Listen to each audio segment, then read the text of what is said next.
Assalamualaikum warahmatullahi wabarakatuh. Perkenalkan, nama saya Dian Pratiwi dengan NIM H02205008. Pada kesempatan kali ini, di video ini saya akan membahas mengenai permasalahan apa saja sih yang ada di jenjang SMP MTS, khususnya dalam pembelajaran matematika. Adapun tugas ini merupakan tugas dari mata kuliah Problem Pendidikan Matematika yang diampu oleh dosen Ibu Uwa Hasanah SPSI MTD. Kita sering menemukan permasalahan-permasalahan, diantaranya lemahnya pemahaman konsep matematika, kurangnya motivasi belajar siswa, kurangnya fasilitas belajar siswa, lemahnya kemampuan guru dalam mengajar, dan kesulitan dalam hal literasi. Nah, permasalahan-permasalahan ini sering ditemukan dalam pembelajaran matematika. Adapun permasalahan yang pertama yakni lemahnya pemahaman konsep matematika. Pada permasalahan ini bisa saja bersumber dari pembelajaran sebelumnya yang kemungkinan menggunakan metode pembelajaran yang kurang tepat dengan karakteristik siswa, sehingga dalam pemahaman konsep yang dilakukan itu terjadi kendala-kendala tertentu. Nah, adapun solusi yang bisa kami berikan yakni melakukan pendekatan. Salah satunya melakukan pendekatan ekspositori, di mana pendekatan ini merupakan pendekatan pembelajaran yang cenderung berpusat pada sumber belajar. Nah, sumber belajar ini salah satunya adalah seorang guru. Seorang guru harus mampu memahami betul-betul materi yang akan disampaikan dalam kelas. Yang kedua, metode ceramah, di mana metode ceramah ini merupakan metode yang disampaikan dengan cara tenaga pendidik atau seorang guru menjelaskan panjang lebar di depan para siswa atau audiens. Nah, metode ceramah ini tidak selamanya terus membahas materi dari awal sampai akhir yang dilakukan oleh seorang guru. Akan tetapi guru ini bisa saja melakukan pertanyaan-pertanyaan kepada siswa atau audiensnya guna melakukan timbal balik dalam proses pembelajaran. Adapun solusi ketiga yakni scaffolding, di mana scaffolding ini adalah metode pembelajaran dengan memberikan dukungan belajar secara terstruktur. Dalam artian, guru bisa saja membantu siswanya yang mengalami kesulitan belajar.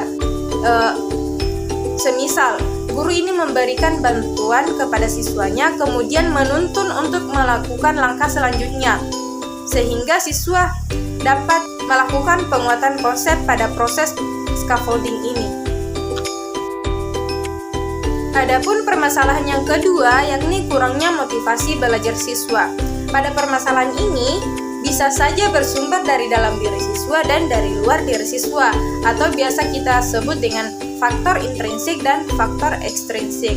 Adapun solusi yang bisa diberikan yakni student well-being, di mana student well-being ini adalah konsep psikologi positif, di mana seorang siswa bisa berkembang dan belajar.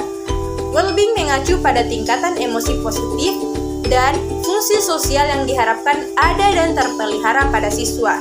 Dalam artian, seorang guru harus mampu menciptakan suasana kelas yang menyenangkan dan tidak menegangkan, sehingga seorang siswa ini bisa menumbuhkan motivasi-motivasi belajar dalam dirinya. Nah, adapun solusi kedua yakni melakukan pendekatan.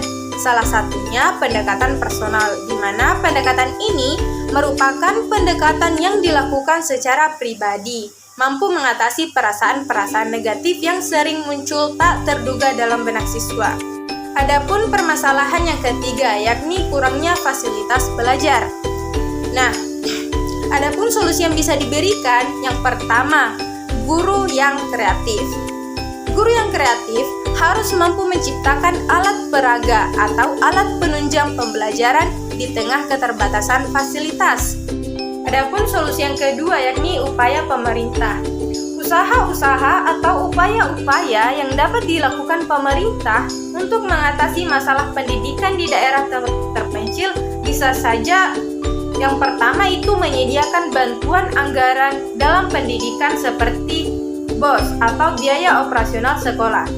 Kemudian bantuan bidik misi atau beasiswa bagi warga yang kurang mampu, baik untuk sekolah negeri maupun swasta. Dan yang selanjutnya yakni meningkatkan kualitas dan mutu tenaga pengajar, seperti melakukan PPG atau pendidikan profesi yang melatih kemampuan guru selama kurang lebih setahun. Nah, adapun solusi yang ketiga yakni upaya sekolah dan orang tua. Upaya yang bisa dilakukan yaitu seperti sekolah harus pandai-pandai mengelola dana yang telah diberikan oleh pemerintah. Dan jika terdapat kekurangan, guru juga meningkatkan kreativitasnya untuk mengajar dengan alat seadanya. Nah, dan untuk orang tua mungkin bisa memberikan sumbangan-sumbangan yang dapat membantu proses belajar mengajar di sekolah. Salah satunya yakni dengan membayar SPP dan komite dengan tepat waktu. Dan solusi yang terakhir yakni upaya lembaga pendidikan. Menurut saya, lembaga pendidikan di setiap daerah harus mendata sekolah-sekolah yang ada di sekitarnya untuk mengetahui sarana dan prasarana apa sih yang kurang atau yang perlu ditambah, bahkan atau perlu diperbaiki lagi. Nah, selanjutnya permasalahan yang keempat yakni lemahnya kemampuan guru dalam mengajar. Adapun solusi alternatifnya yakni yang pertama,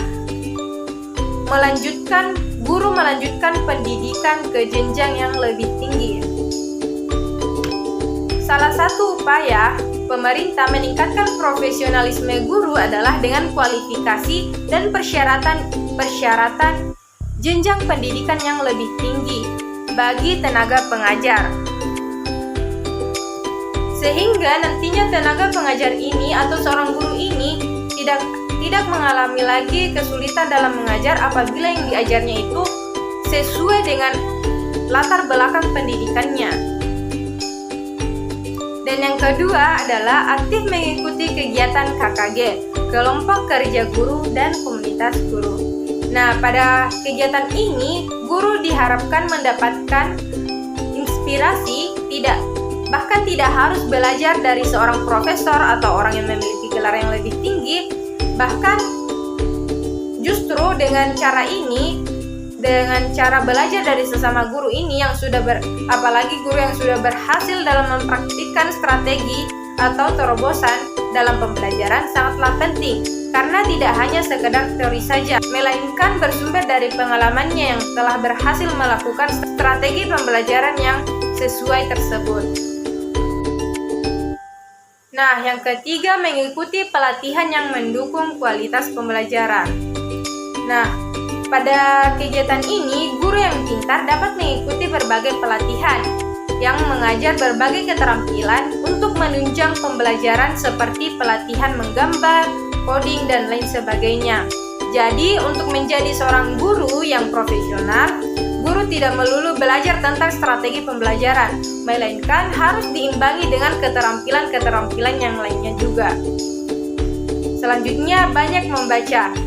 Nah, buku merupakan salah satu sumber belajar yang tidak hanya bagi siswa, melainkan untuk guru juga.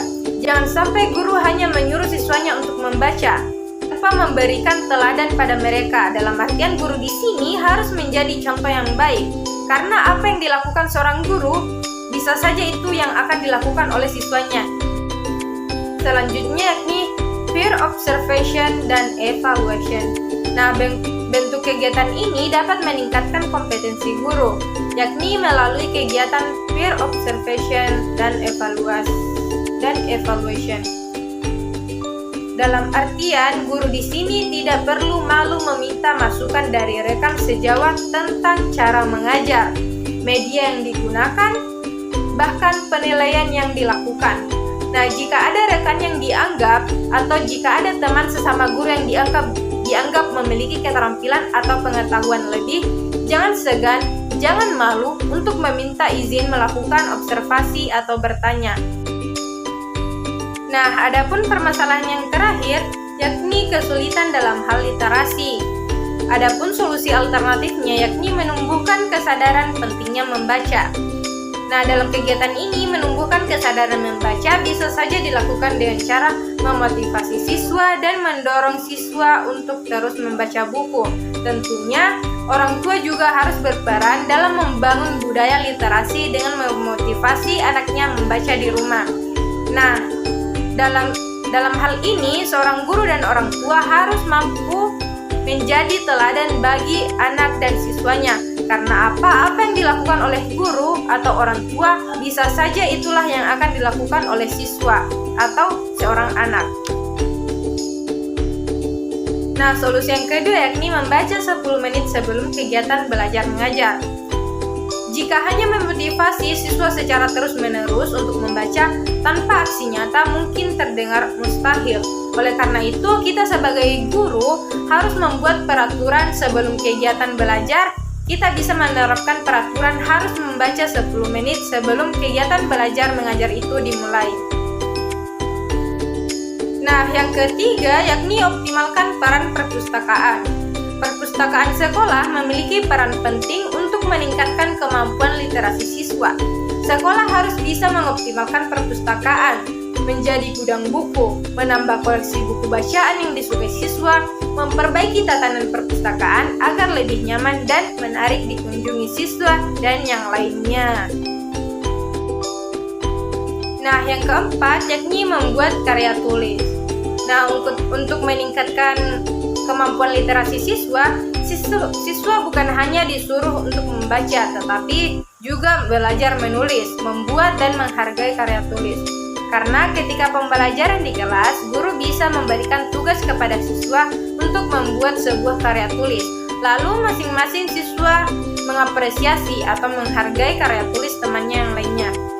Karena apa? Dengan menghargai karya tulis ini, siswa akan mengerti pentingnya mendukung budaya menulis. Karena menulis akan melahirkan ide-ide yang cemerlang, yang bahkan dapat mengatasi persoalan literasi. Tentunya, tulisan tersebut juga harus melalui riset agar relevan untuk diterapkan.